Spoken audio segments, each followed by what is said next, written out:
Assalamualaikum warahmatullahi wabarakatuh. Perkenalkan, nama saya Wahyu Rizky dari kelas 6 CTPL dengan NIM 140122000072. Ini menjelaskan kembali tentang penggunaan perintah dasar command line interface yang diampu oleh dosen Bapak Rudianto, Eskom MTI dari Universitas Bina Bangsa, Fakultas Ilmu Komputer dan Prodi Ilmu Komputer. Yang pertama dari command line interface, yaitu antarmuka berbasis teks untuk berinteraksi dengan sistem komputer melalui baris perintah, bukan ikon atau elemen visual seperti GUI. Secara efisiensi, ini merupakan cara cepat dan tepat untuk menjalankan operasi pada sistem komputer. Mengapa penting CLI? Secara efisiensi tinggi, menyelesaikan tugas lebih cepat daripada menggunakan GUI. Dimana untuk otomatisasi bisa membuat skrip untuk mengotomatiskan pekerjaan yang berulang-ulang. Untuk pemahaman mendalam, dimana mempelajari cara kerja sistem operasi dari dalam. Dan untuk keterampilan karir, dimana ini merupakan keahlian penting untuk profesional IT. Selanjutnya, untuk mengakses command line interface di berbagai sistem operasi. Di Windows ada command prompt. Caranya dengan tekan Win Player, ketik CMD, lalu tekan Enter, atau PowerShell dengan klik kanan Start, lalu pilih Windows PowerShell. Di macOS ada terminal namanya, dengan cara buka Finder, terus Application, buka Utilities, lalu terminal, atau gunakan Spotlight dengan cara Command plus Space dan ketik terminal. Terus di Linux ada terminal. Di kebanyakan distribusi ada caranya dengan Ctrl plus Alt plus T, lalu atau cari terminal di menu aplikasi. Baik, yang selanjutnya ada perintah dasar untuk navigasi directory. Di sini yang pertama ada pwd untuk atau print working directory untuk menampilkan lokasi directory saat ini. Terus ada cd yang dilanjut dengan pad-nya atau change directory untuk berpindah ke directory tertentu. Terus ada cd titik untuk berpindah ke directory induk di mana satu tingkat ke atas. Terus ada ls untuk Linux-nya atau dir untuk Windows. Ini list directory untuk menampilkan isi directory. Terus ada perintah dasar untuk manajemen file dan folder. Di sini untuk mkdir untuk membuat directory baru. Contohnya ada mkdir. Ini nama foldernya masukin. Terus ada touch atau echo. Touch untuk Linux dan echo untuk Windows untuk membuat file kosong. Contohnya ada touch file.txt atau echo.file.txt. Terus ada untuk memindahkan atau mengganti nama dengan cara mv untuk Linux di sini atau move untuk Windows. Contohnya bisa dilihat di situ.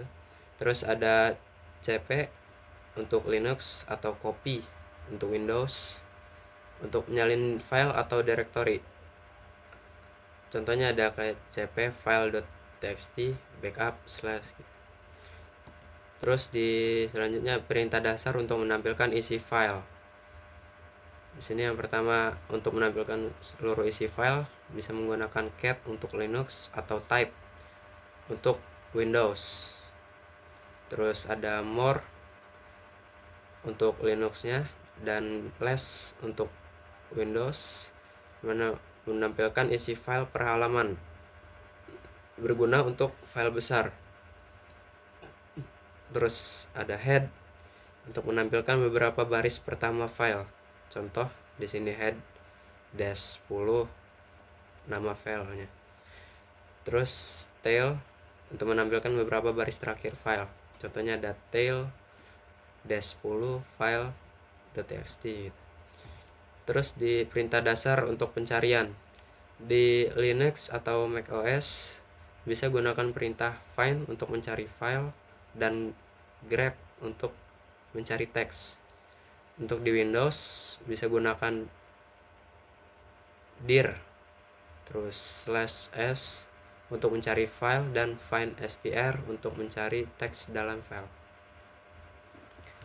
Terus di perintah dasar untuk manajemen proses bisa gunakan ps untuk Linux atau task list untuk Windows untuk melihat prosesnya. Terus untuk menghentikan prosesnya bisa gunakan kill untuk Linux dan test kill untuk Windows. Terus untuk melihat proses secara real time dengan informasi penggunaan sumber daya bisa gunakan top untuk Linux dan edge top untuk Windows. Terus selanjutnya perintah dasar untuk informasi sistem. Untuk menampilkan informasi lengkap tentang sistem operasi, gunakan uname -a untuk Linux dan atau sistem info untuk Windows. Untuk selanjutnya untuk menampilkan informasi penggunaan ruang disk bisa gunakan df -h -h untuk Linux atau dir d-2 untuk Windows. Terus untuk menampilkan informasi penggunaan memori bisa gunakan free-m untuk Linux atau WMIC untuk WMIC OS untuk Windows. Terus perintah dasar untuk jaringan. Di sini ifconfig untuk Linux ya, di ipconfig untuk Windows. Gunanya untuk menampilkan konfigurasi jaringan. Terus ada perintah ping buat menguji konektivitas jaringan. Terus untuk melacak rute paket jaringan bisa gunakan traceroute untuk Linux dan traceRT buat Windows. Dan terus ada netstat buat melihat koneksi dan port terbuka. Di selanjutnya ada tips penggunaan command line interface di sini. Dalam tab completion ada tips tab completion di mana bisa menggunakan tombol tab buat melengkapi perintah atau nama file secara otomatis. Gunanya untuk menghemat waktu dan menghindari kesalahan ketik. Terus ada sejarah perintah. Di sini bisa gunakan tombol panah atas atau bawah buat mengakses perintah yang sebelumnya digunakan. Ketik history untuk melihat semua yang perintah yang pernah digunakan.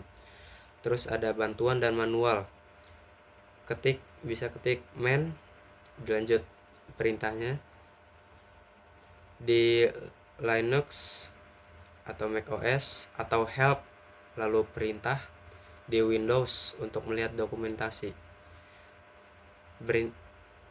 Yang terakhir ada tips berhati-hati. Beberapa perintah seperti rm -rv sangat berbahaya. Pastikan Anda mengerti sebelum eksekusi.